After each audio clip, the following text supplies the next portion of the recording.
Il y a un an, ces caméras de chasse m'ont permis de vivre une aventure exceptionnelle. J'ai découvert deux jeunettes, que j'ai baptisées Mira et Vera. Mira élevait deux petits joueurs et curieux.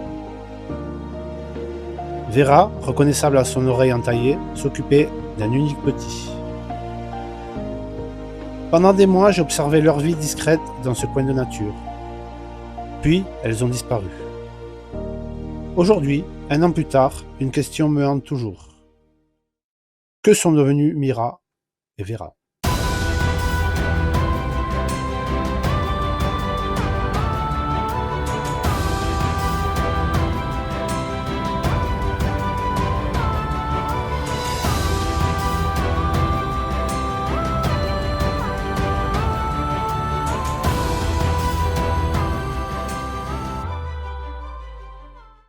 Pour tenter de répondre à cette question, j'ai décidé de revenir exactement au même endroit.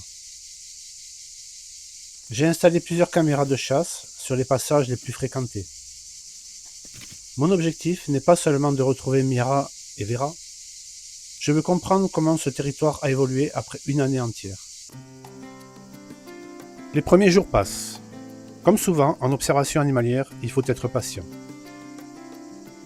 Les caméras enregistrent quelques passages, mais aucune trace de Mira, aucune trace de Vera. Le territoire est toujours vivant, mais les habitants que je cherche semblent avoir disparu.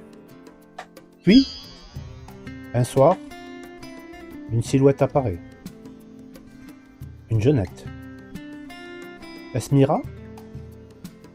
Est-ce Vera ? Ou l'un des jeunes observés l'année dernière, devenu adulte ? Après seulement quelques jours, les caméras ont révélé une surprise incroyable. Une jeunette accompagnée d'un petit. Puis une autre avec deux jeunes. Le même scénario que l'année dernière.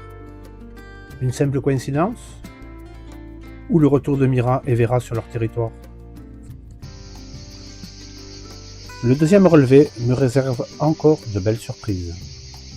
En pleine journée, une chevrette apparaît accompagnée de ses deux fans.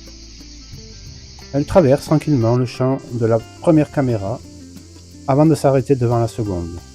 Face à la souille qui commence malheureusement à s'assécher, elle semble chercher un peu d'eau. Une scène simple, mais qui rappelle combien ces points d'eau deviennent précieux pour la faune à cette période de l'année.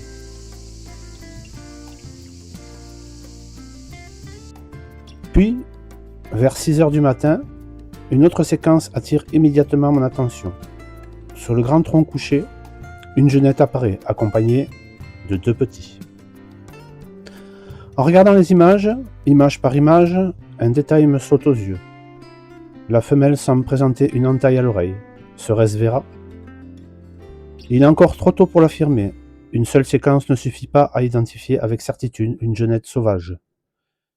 Mais si c'est bien elle, alors cela voudrait dire qu'un an plus tard, Vera serait revenue sur le même territoire, avec une nouvelle portée. L'enquête ne fait que commencer.